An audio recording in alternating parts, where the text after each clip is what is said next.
있는 최고의 특권은 전능자이신 하나님 앞에 나와서 그의 음성을 듣고 또 그 음성 붙잡고 반응하면서 기도할 수 있는 것입니다. 우리에게 있는 또 최고의 축복은 혼자서는 사실 하나님 앞에 나아가기도 쉽지 않고요. 또 나아가서 주의 말씀도 우리가 자의적으로 잘못 들을 수도 있는데요. 공동체가 있어서 함께 나아갈 수 있고 분별하여서 정확하게 들을 수 있고 또 두세 사람이 합심하여서 기도하시면 반드시 들으시기 때문에 이것이 가장 큰 축복입니다. 우리 서로 이렇게 격려하겠습니다. 보고 싶었습니다. 하나님은 당신의 기도를 들으십니다. 네, 우리 오늘 기도할 제목이 많지만 그래서 또 더 사모하는 마음으로 하나님 앞에 설 수 있는 것 자체가 축복인 것 같습니다. 우리 에스겔서 이제 23장 14절부터 27절 내일 본문 말씀 가지고 하나님 말씀 보도록 하겠습니다. 에스겔서가 24장까지가 예루살렘이 멸망하기 전까지의 내용이고요. 25장부터 48장까지가 멸망 이후의 내용인데요.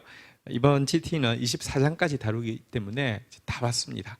사실 시작할 때 처음 며칠간 계속 재앙과 이런 거 나와서 이거 2달을 감당할 수 있을까 했는데 잘 나왔고요. 또 도리어 깊이 은혜를 받는 분들이 많이 계셨습니다. 이제 막바지인데요.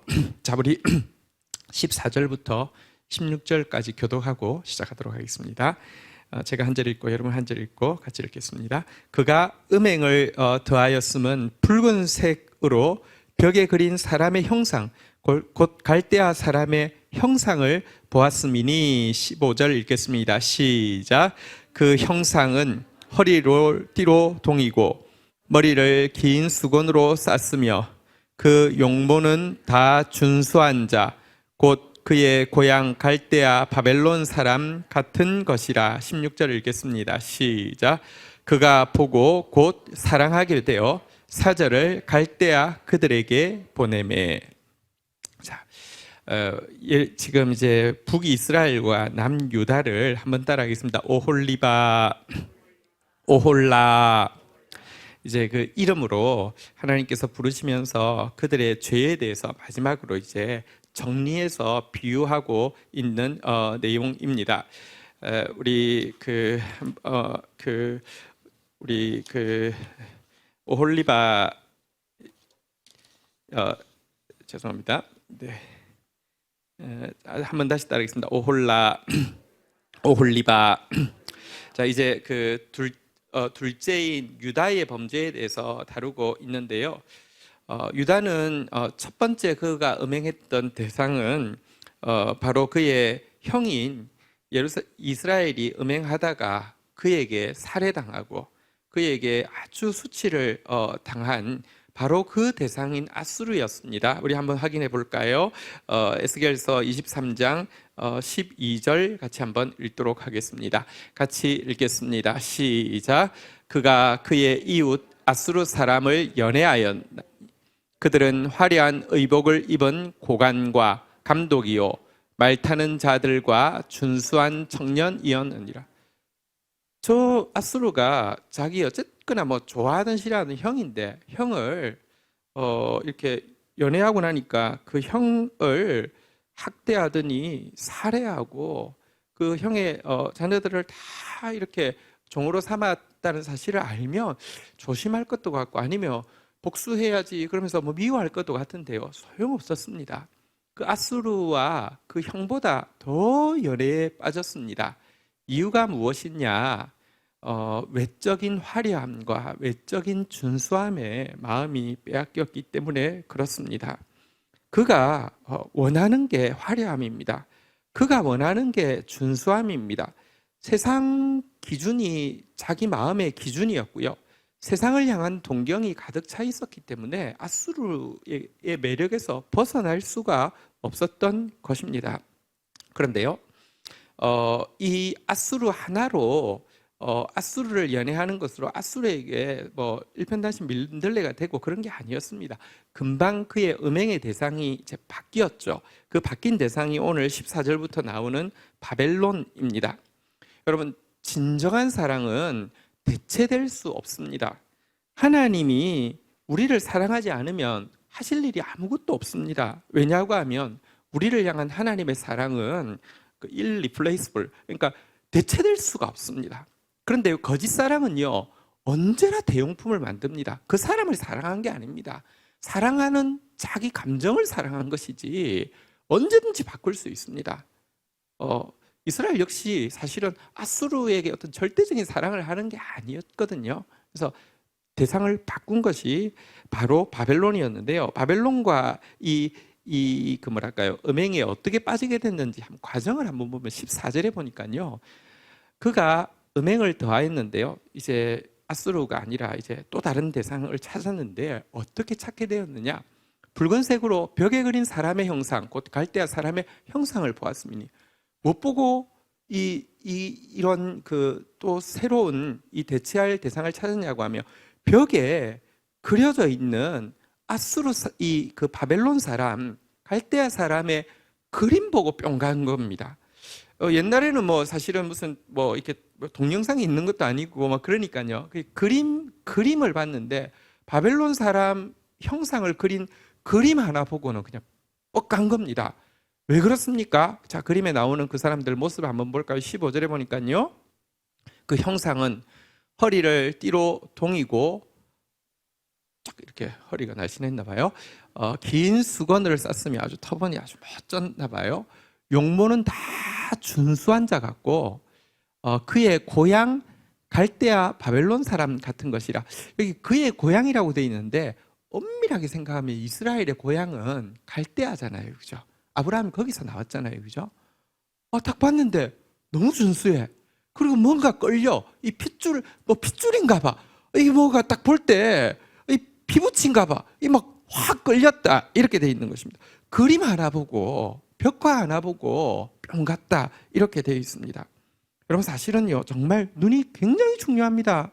눈길을 끌면요, 그거는 이미 마음이 빼앗긴 것입니다. 지금 눈으로부터 시작되어지는 것입니다. 그리고 여기 표현도 얼마나 재밌습니까? 다시 한번 따라하겠습니다. 그의 고향. 한 번도 그들이 바벨론으로부터 나오고 나서 고향이라는 단어를 쓴 적은 없습니다. 근데 여기는 내 고향 바벨론 갈대아 이렇게 이야기하고 있습니다. 왜 이렇게 이야기했을까요? 여러분 이렇게 누구한테 반했어. 그때부터 생각을 합니다. 건덕지가 있어야 말을 붙일 거 아니에요. 혹시 고향이 어디세요? 어머, 나도 거기 고등학교 나왔는데 내 친구가 거기 이렇게 건덕지를 만들어야 되잖아요, 그죠? 그래서 성경에 거의 유일하게 나온 표현입니다. 고향 갈대아. 그러니까 눈으로 딱 보고 나서는 생각하는 겁니다. 자꾸 어떻게 하면 이렇게 엮을까? 어떻게 하면 엮어서 이렇게 할까? 그렇게 엮고 나서는요, 자, 눈으로 봤습니다. 뿅 갔습니다. 생각했습니다. 그렇지, 갈대아. 이거 가지고 이야기해야 되겠네. 나도 갈대아 출신이에요. 그리고 나는 16절에 보면요, 행동을 합니다. 그가 보고 곧 사랑하게 되어 사절을 갈대아 그들에게 사람을 보내서 초청을 하는 것입니다. 행동으로 옮기게 되는 것입니다. 어쨌든 그의 새로운 연모의 대상이 나타났습니다. 갈대아였습니다. 그러나 갈대아든 아수르든 똑같습니다. 아수르에 반한 것도 화려함과 준수함이었고요. 갈대아에 반한 것 역시 준수함이었습니다. 그의 마음은요, 외모에만 집중하고 있었습니다. 외적인 것만 집중하고 있었습니다. 세상적인 것만 집중하고 있었습니다. 우리 신앙생활 하면서 그냥 용어만 기독교 용어 쓴다고 전혀 기독교인은 아닙니다. 눈이 바뀌어야 됩니다. 우리 사무엘상 16장 7절 한번 볼까요? 사무엘상 16장 7절 한번 보도록 하겠습니다. 읽겠습니다. 시작. 여호와께서 사무엘에게 이르시되 그의 용모와 키를 보지 말라. 내가 이미 그를 버렸노라. 내가 보는 것은 사람과 같지 아니하니 사람은 외모를 보거니와 나 여호와는 중심을 보느니라 하시더라. 사무엘은 훌륭한 선지자인데도 불구하고요, 외모 보고는 다윗의 형들 7형들 보고는 저 사람도 될 만하네. 여기 선남은 여기 다 모여 있는데 저 사람도 될 만했는데 하나님은 한 번도 쟤는 될까 말까, 될 수도 있겠는데 헷갈리는데 하지 않았습니다. 왜냐고 하면 하나님은 중심을 보시고요, 외모를 보지 않았습니다. 그런데 지금 이 예루살렘이 지금 이제 오홀리바가 이 갈대아에 반한 것은, 또 아수르에 반한 것은 철저히 세상적인 기준이었습니다. 지금 나라를 이야기하니까 그 나라의 외모만 이야기하는 건 아니겠죠. 어쨌든 그 나라의 그 화려한 영화, 그 나라의 그 준수한 어떤 막 문화, 그 나라의 힘, 어쨌든 이 외적인 세상적인 것에 마음 빼앗겨서 그들에게 집중했다는 것입니다. 여러분, 우리 자매도 형제 볼 때 화려한 거, 준수한 거 너무 보고 있으면 말로는 믿음이 있어야 되고 이러지만 결국은 조건이고요. 형제도 마찬가지입니다. 우리 한번 잠언서 31장 30절 한번 볼까요? 잠언서 31장 30절. 이 잠언의 결론입니다. 같이 한번 읽도록 하겠습니다. 읽겠습니다. 시작. 고운 것도 거짓되고 아름다운 것도 헛되나 오직 여호와를 경외하는 여자는 칭찬을 받을 것이다. 사실 여호와를 경외하는 여자라고 하는데 여자만 이야기하는 것은 아닙니다. 잠언서는 지혜도 여성형으로 되어 있고요, 음료도 여성형으로 되어 있어서 하나님의 말과 세상의 말, 하나님의 지혜와 세상의 지혜를 끊임없이 비교합니다. 그래서 하나님의 지혜, 그러니까 이 여성이라는 것은 지혜 여성을 이야기하고 지혜를 이야기합니다. 여호와를 경외할 줄 아는 지혜 가진 것, 이것만 남는 것이다. 고운 것, 아름다운 것, 헛되고 거짓되다, 이렇게 이야기하고 있는데요. 여전히 우리는 외적인 준수함과 화려함, 고운 것, 아름다운 것에 마음이 빼앗기기가 쉽습니다. 우리 일본에서 지금 열심히 선교하고 계신 우리 이희성 목사님은 여기 사무엘상 16장 7절을 보면서 사람은 외모를 보고 여호와는 중심을 보는데 자기는 외모의 중심을 본대요. 외모의 중심은 어딜까요? 네. 어쨌든 이렇게 눈이 바뀌지 않으면요, 계속 아수르든 또 대체해가지고 바벨론이든 이렇게 빠질 수밖에 없죠. 자, 17절 한번 보도록 하겠습니다. 그래서 초청해놓고는 어떻게 합니까? 초청해가지고요, 17절 같이 한번 읽도록 하겠습니다. 읽겠습니다. 시작. 바벨론 사람이 나와 연애하는 침상에 올라 음행으로 그를 더럽힘에 그가 더럽힘을 입은 후에 그들을 싫어하는 마음이 생겼느니라. 자, 초청했습니다. 초청하자마자 음행했습니다. 근데 이상한 일이 생겼습니다. 음행하고 나면 후끈하게 타올랐으니까 이제 막 진짜 막 찰떡처럼 이렇게 붙을 것 같지 않습니까? 근데요, 음행하고 나자 시들해졌습니다. 음행하고 나자 이제 그 바벨론은요, 그가 더럽혀버린 이 예루살렘에 대해서, 오홀리바에 대해서 관심이 없어질 뿐만 아니라 도리어 염증을 내고 싫어하는 마음이 생겼다, 이렇게 이야기하고 있는데요. 이것은 바벨론만의 문제가 아니라 이기적인 사랑의 전형적인 패턴입니다. 이 이기적인 사랑이냐, 그러니까 자기 중심적인 사랑이냐, 자기 희생적인 사랑이냐는요, 결과가 전혀 다릅니다. 자기 중심적인 사랑도 불타오를 수 있습니다. 이렇게 뜨거울 수가 있어, 이럴 수 있습니다. 근데요, 자기 희생적인 사랑도 뜨거울 수 있겠죠. 근데 그 결과는 전혀 다릅니다. 자기 중심적인 사랑, 이기적인 사랑은요, 취하고 나면 염증을 느끼고 싫어하게 됩니다. 성경에 잘 나와 있는 전형적인 예가 있죠. 이 다윗의 아들 중에 태어난 순서로 첫째 아들은 암논이라는 아들입니다. 자, 그런데 다윗의 그 이제 셋째 아들이 여러분이 아는 아들 압살롬입니다. 암논, 압살롬, 놈 이렇게 좀 많네요. 네.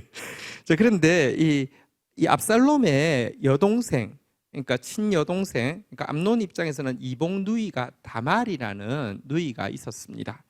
자, 그런데 이 다말을 하필이면 많고 많은 여인 중에서 이 이복 누이인 다말에게 완전히 마음이 빼앗겨서요, 상사병이 나가지고 이 다말 없으면 죽을 것 같은 이렇게 고통을 느끼게 되었죠. 그러자 그 사람은 꼭 자기 같은 사람을 만납니다. 그 옆에 그 요나답이라는 아주 간교한 친구가 있었는데요. 코치를 해주죠. 그러면 아버지한테 나 지금 병이 났는데 누이가 이 다말 누이가 와서 병간호를 해주면 금방 나을 것 같다고 이야기하면 보내주지 않겠느냐. 그러면 이제 집에 오겠죠. 그럼 이제 보통 이제 누워서 막 열난다고 이제 뭐 옷을 이제 위통을 뭐 벗고 있거나 이렇게 이불을 뒤집어 쓰고 있을 수 있잖아요, 그죠? 병간호 해달라고 해놓고는 사람들 다 나간 상태에서 급탈을 하라고 이렇게 급탈하고 나면 이미 그렇게 됐으니까 어떻게 될 거라고 이렇게 해가지고요 그 코치를 받아서 급탈을 해버리죠. 자, 그런데 한번 볼까요? 사무엘하 13장 14절 15절에 보면 그 내용이 나옵니다. 암논이 그 말을 듣지 아니하고 다말이 막 이렇게 거부했는데요. 다말보다 힘이 셈으로 억지로 그와 동침하니라 이제 강간을 한 거죠. 자, 그 강간을 했는데요. 어쨌든 목표를 이룬 거잖아요. 15절 한번 보도록 하겠습니다. 같이 한번 읽도록 하겠습니다. 시작. 그리하고 암논이 그를 심히 미워하니 이제 미워하는 마음이 전에 사랑하던 사랑보다 더한지라. 암논이 그에게 이르되 일어나 가라 하니 겁탈해 놓고 나서는요 갑자기 막 사랑해서 죽을 것 같다고 이야기하더니 갑자기 그 사랑보다 더한 증오가 생겨서 너 가! 꺼져! 이렇게 이제 이야기를 했다는 것이죠. 그러니까 이 다말이 너무 충격을 받고 울면서 이러시면 안 된다고 이야기하자. 그때는 어떻게 하는 줄 아십니까? 자기 종을 불러가지고 이 계집을 쫓아내라고 하고는 문빗장을 탁 걸어버리고 이런 장면이 나옵니다. 왜 그랬을까요? 여러분 사랑이 아니라 욕정은요 꼭 결과가 이렇게 되어 있습니다. 이런 것을 자기의 이렇게 성격 장애라고 이야기하는데요. 그러니까 자기가 원하는 어떤 것을 정복할 때까지는 무한한 관심을 기울이지만 정복하고 나면 서슴없이 모욕하고 버리는 이것을 자기애가 강한 성격 장애라고 이야기를 하는 것입니다. 왜 그랬는지 한번 조금 생각을 해보십시다. 암논이 사실은 첫째 아들이어서 상식적으로, 그러니까 객관적으로 보면 어쩌면 왕위 계승 서열 1위일 수 있는데요. 문제는 다윗의 마음은 셋째 아들 을 낳은 그 아내가 그 어쨌든 이렇게 왕족이었거든요. 그러니까 이 다른 나라 왕족이었거든요. 그리고 이 셋째 아들 압살롬이 너무 외적으로 괜찮았거든요. 한번 확인해 볼까요? 사무엘하 14장 25절 한번 보도록 하겠습니다. 사무엘하 14장 25절 같이 한번 읽도록 하겠습니다. 시작. 온 이스라엘 가운데에서 압살롬 같이 아름다움으로 크게 칭찬받는 자가 없었으니 그는 발바닥부터 정수리까지가 흠이 없어요. 머리끝부터 발끝까지가 어쨌든 이런 사람이었어요. 너무 끝내줬어요. 그러니까 다윗은 마음이 홀라당. 여기 보십시오. 인간은요 참 그렇습니다. 사무엘 위대한 선지자지만 외모를 봤습니다. 다윗도 위대한 하나님의 사람이지만 압살롬에 완전히 쩔쩔맸습니다. 그러니까 암논이 아무리 생각해봐도 자기가 게임이 안 되는 거예요. 압살롬하고. 그러니까 그 열등감도 굉장히 강하고요. 또 그 열등감 때문에 피해의식도 굉장히 강한데 이게 뭐랄까요? 뭔가 해볼만 하면 라이벌이라고 생각하면 어떻게라도 해볼 텐데 그럴 생각도 못할 정도였던 것 같아요. 그런데 그의 친여동생인 다말을 딱 보는 순간 자기가 그러니까 저를 사랑한다고 생각을 한 거죠. 사랑한다고 생각. 이렇게 그 막 피해의식이나 열등감 다 잃어버릴 정도로 저 여자를 내가 지금 사랑한다고, 저 여자만 있으면 뭔가 보상이 된다고 생각을 한 것 같아요. 근데 딱 취하고 나서는요, 현타가 온 거죠. 이제 이렇게 뭐랄까요, 이렇게 현자 타임이 된 거예요. 전혀 열등감은 전혀 사라지지 않고요, 피해의식은 전혀 사라지지 않고요. 그 여자를 사랑한 게 아니에요. 자기를 사랑한 거예요. 그 여자를 사랑한 게 아니에요. 자기 연민에 울고 있었던 거예요. 그걸 이렇게 이 정복하는 행위를 통해서 이렇게 표출한 것에 지나지 않았고요. 그러니까 그 자기 열등감과 자기 그 피해의식이 올라오니까 감당이 안 돼가지고 이 모욕하고 혐오하고 했던 것이죠. 여러분, 이 자기중심적인 사랑은요 반드시 이렇게 됩니다. 근데 하나님의 사랑만이, 자기 희생적인 사랑, 욕정이 아니라 진정한 사랑만이 사랑하면 사랑할수록 치유되어지고 온전해지지만, 이기적인 사랑은요 사랑하면 사랑할수록 서로를 착취하게 되고요 서로를 멸시하게 되어 있는 것입니다. 어쨌든 바벨론에게 이런 학대를 당하게 되었습니다. 자, 이런 학대를 당하는 이스라엘의 모습을 보시는 하나님께서 무엇이라고 이야기합니까? 18절 오늘 본문으로 돌아가겠습니다. 같이 읽도록 하겠습니다. 시작. 그가 이같이 그의 음행을 나타내며 그가 하체를 드러내므로 내 마음이 그의 형을 싫어한 것 같이 그를 싫어하였으나. 자, 지금 바벨론은 자기중심적으로 정복했으니까 이 시시하네 이래가지고 멸시한 것이라고 하면, 하나님도 지금 이 모습을 보고 싫어하신다고 이야기했습니다. 마치 오홀라 그의 형 이스라엘이 음행하는 모습을 보고 싫어하신 것처럼 오홀리바 그의 동생 유다가 이 음행하는 모습을 보고 싫어하신다고 이야기하고 있는데요, 여기서 하나님이 싫어하는 것과 바벨론이 싫어하는 것은 전혀 다른 것이었습니다. 하나님이 싫어하시는 이유는 하나님은 진정으로 사랑했기 때문에, 질투하실 만큼 사랑했기 때문에 그 사랑 때문에 지금 미워하시는 것입니다. 하나님의 질투에 대해서요 아가서 8장 6절에 보면 이런 표현이 있습니다. 한번 보도록 하겠습니다. 아가서 8장 6절 한번 보도록 하겠습니다. 같이 한번 읽겠습니다. 시작. 너는 나를 도장같이 마음에 품고 도장같이 팔에 두라. 사랑은 죽음보다 강하고 질투는 스올보다 잔인하며 불길같이 일어나니 그 기세가 여호와의 불과 같으니라. 여러분, 하나님의 사랑의 이 질투는요 죽음보다도 지옥보다도 더 강하고 잔인한 불길이라고 이야기합니다. 근데 이게 나쁜 표현이 아니라 질투하지 않는다는 것은 사랑하지 않는다는 뜻입니다.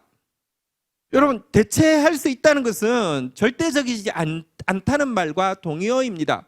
하나님의 사랑의 대상이, 여러분, 이 대체할 수 없는 그의 사랑의 대상이 음행할 때 하나님은요 죽음 같은, 지옥 같은 질투를 느낀다, 이렇게 이야기했는데요, 이 질투에 대해서 잠언 6장 34절 35절에 보면 재미있는 표현이 있어서 한번 보도록 하겠습니다.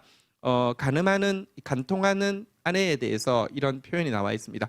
남편이 투기로 분노하여 원수 갚는 날에 용서하지 아니하고. 35절 읽도록 하겠습니다. 읽겠습니다. 시작. 어떤 보상도 받지 아니하며 많은 선물을 줄지라도 듣지 아니하리라. 한번 생각해 보겠습니다. 우리 사회가 간통이 이제 그 간통죄가 위헌이 되었죠. 이제 간통죄 자체로는 이렇게 감옥 가지 않습니다. 처벌하지 않습니다. 단지 이 간통으로 말미암아 이혼을 할 때에 이제 위자료의 문제이지, 이게 위자료를 많이 받냐 적게 받느냐 유책 사유가 어느 쪽에 있느냐 이 문제이지, 간통 자체가 죄가 되어서 이렇게 가지 않습니다. 자, 간통이 일어났습니다. 특별히 이제 남편 입장에서 이제 아내가 간통을 했다고 치십시다. 지금 이 시대에는요, 간통하면요, 어떤 보상도 받지 아니하며 많은 선물을 줄지라도 듣지 아니하리라. 그럴까요? 그렇지 않습니다. 어차피 결국은 위자료 문제입니다. 돈 문제입니다. 그러고 나서는 그냥 상처는 되고 마음은 화가 나고 용서는 안 될 수 있지만 끝날 수 있습니다.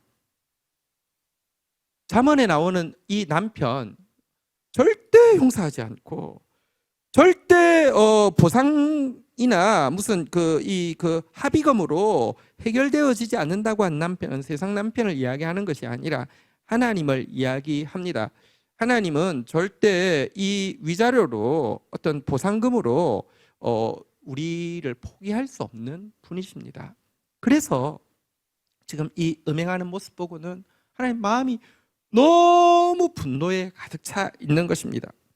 그러나 또한 하나님의 사랑은 자기애적인 사랑이 아니라 자기 희생적인 사랑이기 때문에 한편으로 하나님께서 싫어하시는 이유는 어쨌든 이 유다가 바벨론하고 이렇게 막 음행해서 학대당하고 있는 모습 보니까 그게 또 너무 고통스럽고 아픈 거예요. 하나님이 그렇게 사랑하고 존귀하게 만들어둔 대상이 저렇게 비천해지고 저렇게 멸시받고 있는 모습이 또 아픈 거예요. 어쨌든 하나님이 이 모습 보시고 괴로워하시고 아파하시는 마음을 보여주고 있는데요. 그런데 문제는 이렇게 남편은 아직까지 아파하고 괴로워하고 포기할 수 없어서 하고 있는데 19절 20절에 보면 아내인 오홀리바 유다의 모습을 한번 보도록 하겠습니다. 19절 20절 교독하겠습니다. 그가 그의 음행을 더하여 젊을 때 곧 애굽 땅에서 행음하던 때를 생각하고 20절 같이 읽도록 하겠습니다. 시작.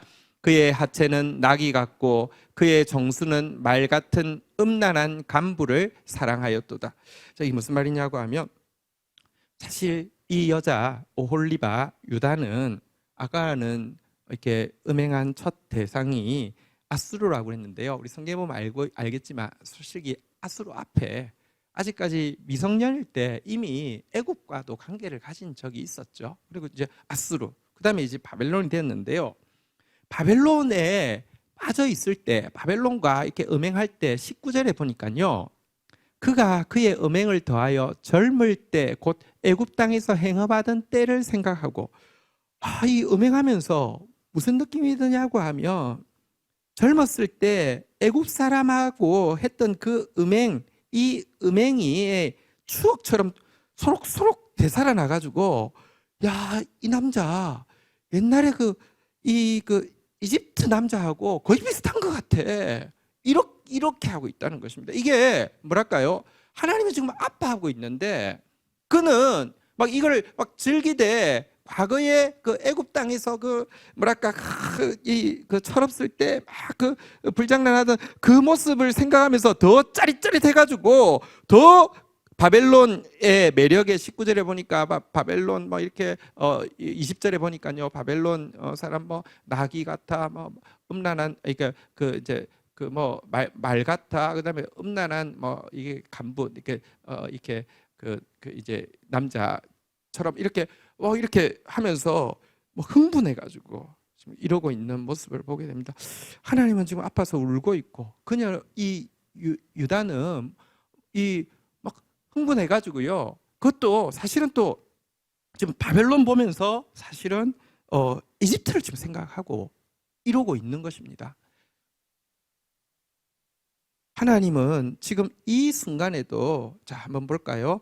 21절 한번 보도록 하겠습니다. 제가 읽겠습니다. 내가 젊었을 때에 행음하여 애굽 사람에게 내 가슴과 유방이 어루만져졌던 것을 아직도 생각하도다.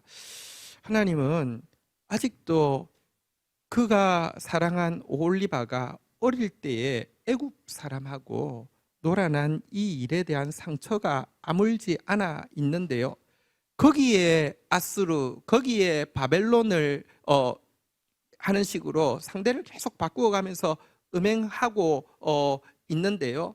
하나님은 지금 그 첫 사건도 아직까지 마음에 너무 상처로 남아 있고 해결이 되어지지 않는데 저들은 오홀리바는 끊임없이 하면서 그걸 회상하면서 즐기고 있다 이렇게 지금 이야기하고 있는 것입니다. 그리고 여기 본문에는 나와 있지 않지만 이거 생각하다가 바벨론이 자기 싫어하잖아요, 그죠?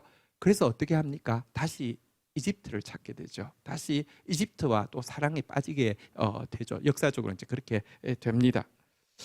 자, 이 모습을 보신 하나님께서 이제 22절부터 심판을 이야기하고 있습니다. 22절부터 24절까지 교독을 하겠습니다.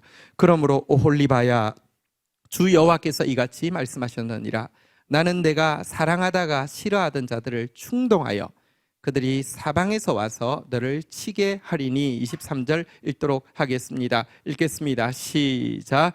그들은 바벨론 사람과 갈대아 모든 무리 부곡과 소아와 고아 사람과 또 그와 함께한 모든 아수르 사람 곧 준수한 청년이며 다 고관과 감독이며 귀인과 유명한 자요 다 말타는 자들이라. 24절 제가 읽겠습니다. 그들이 무기와 병거와 수레와 크고 작은 방패를 이끌고 투구 쓴 군대를 거느리고 치러 와서 너를 애워싸리라. 내가 재판을 그들에게 맡긴즉 그들이 그들의 법대로 너를 재판하리라. 하나님께서 이제 한때 22절입니다. 한때 이 그가 사랑하다가 싫어하게 된 자들, 뭐 아수르도 될 것이고요, 바벨론도 될 것이고요. 왜냐하면 이제 지금 다시 이집트로 갔거든요. 이들을 다 충동해서 다 모아 오겠다는 것입니다. 23절에 보니까요, 바벨론이고요. 나머지 갈대아의 모든 무리들은 이제 바벨론에 속한 소왕국들을 이야기합니다. 그리고 아수르 사람들인데요. 자, 이들 공통점이 있다고 했죠. 한번 따라하겠습니다. 준수한, 유명한, 여러분 고관, 감독, 귀인, 준수하고 유명하고 화려한 사람들, 이것 보고 반했는데 이들 깡그리 다 모아서 그들이 와가지고는요, 이제 애워싸고 그들에게 이제 그들이 재판권을 가지고 이 유다에 대해서, 오홀리바에 대해서 재판을 할 것인데요. 어떻게 재판합니까? 25절, 26절 보도록 하겠습니다. 교독하겠습니다. 내가 너를 향하여 질투하리니 그들이 분내어 내 코와 귀를 깎아버리고 남은 자를 칼로 엎드러지게 하며 내 자녀를 빼앗고 그 남은 자를 불에 사르며. 26절 읽도록 하겠습니다. 시작. 또 내 옷을 벗기며 내 장식품을 빼앗을지라. 고대에 이제 고대에는 사실 재판이 좀 무시무시한 게 많았잖아요, 그죠? 25절에 보면 가늠한 사람을 잡으면 그 사람을 모욕하기 위해서 하는 게 뭐냐고 하면 코와 귀를 자른다고 합니다. 근데 여러분 혹시 보신 적 있으세요? 뉴욕 타임즈나 뭐 이런데 그 저기 표지로도 나왔는데 지금도 이슬람에서는요, 이렇게 그 간음했다고 코를 잘라가지고요, 어떤 여인이 이제 그런 누명을 쓰고 코가 잘려가지고 그 표지 사진으로도 나온 적이 있습니다. 근데 이제 이게 옛날에 이 근동에서 이렇게 재판할 때 간음한 사람에 대해서 하는 것인데요, 코, 귀를 잘라버린다 이렇게 이야기합니다. 모욕하는 것이죠. 얼마나 흉하겠습니까? 여인이 이제 코가 없고 귀가 없다고 하면 어떻겠습니까? 하고는요, 칼로 죽이고 자녀들 빼앗고 불에 사르고요. 26절에 보니까 옷을 벗기고 장식물 빼앗고 하면서 철저하게 이렇게 심판할 것이다. 이렇게 이야기하고 있습니다. 자, 그런데 이 심판에서 한 가지 단어를 우리가 잊지 않아야 됩니다. 25절로 다시 한번 가볼까요? 한번 따라하겠습니다. 내가 너를 향하여 질투하리니. 지금 이 심판을, 이 재판을 시행하는 자는 바벨론이고 아수르지만 실제 이 재판의 배후에는요, 하나님이 계십니다. 이 재판을 시행하는 바벨론과 아수르는 재미로 그들을 학대하고 사실은 미움, 그 순수한 미움으로 그들을 이렇게 잔혹하게 하지만 그들을 보내어서 이 일을 하도록 허용하신 하나님은요, 질투 때문에 이 일을 허용하셨다는 것입니다. 사랑 때문에 이 일을 허용하셨다는 것입니다. 그리고 이 하나님의 사랑이 이 절대 돌이키지 않는 오홀리바에게 이와 같은 이 심판을 가하게 되면 27절에 일어나는 변화가 이렇게 나타나고 있습니다. 같이 한번 읽도록 하겠습니다. 시작.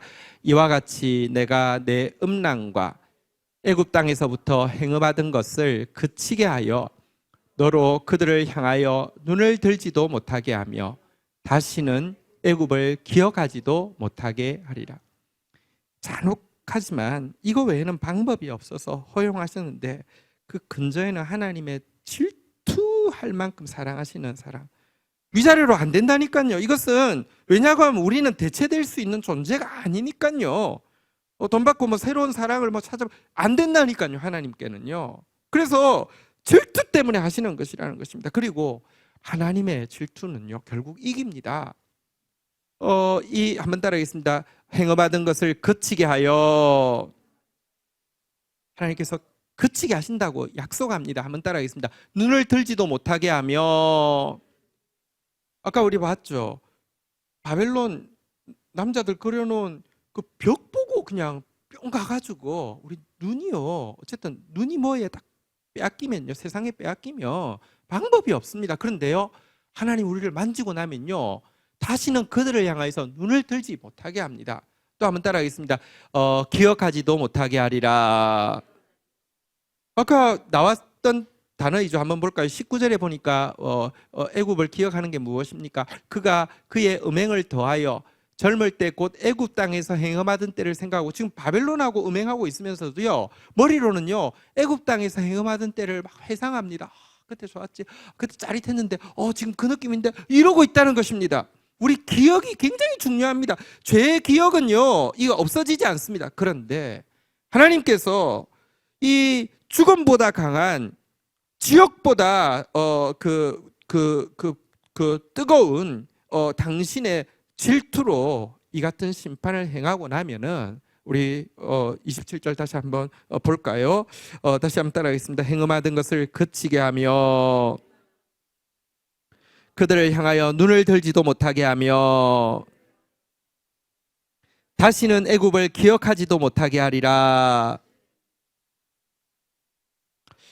그래서 이 지금 바벨론을 통하여서 표출된 하나님의 진노는 여전히 하나님의 질투하신 만큼 사랑하시는 사랑 때문이었고요. 이 사랑의 심판은 결국은 이 유다의 남은 자들 가운데 이제 하나님만 사랑하는 사람들을 나오게 할 것이고, 세상을 향해서 음란한 눈을 빼앗기고 마음을 빼앗기는 일, 다시는 머리로 기억하는 일도 없게 할 것이다, 이렇게 이야기하고 있습니다. 성경에는요, 어떤 말까지 나오냐고 하면, 나중에는 바알이라는 말, 이 이제 우상 이름이잖아요, 그죠?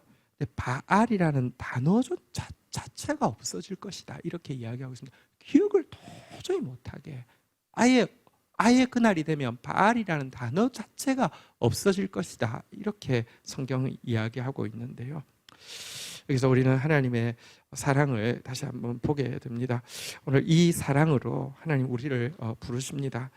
이 사랑 앞에서 우리 다시 한번 우리 또 우리의 죄를 내려놓고 싸우다가 주님이 행복하게 마음껏 사랑할 수 있는 사람이 되어지고, 그 결과 주님의 사랑을 또 세상에 흘려보내는 통로, 그리고 기도의 도구가 될 수 있기를 주의 이름으로 축복합니다.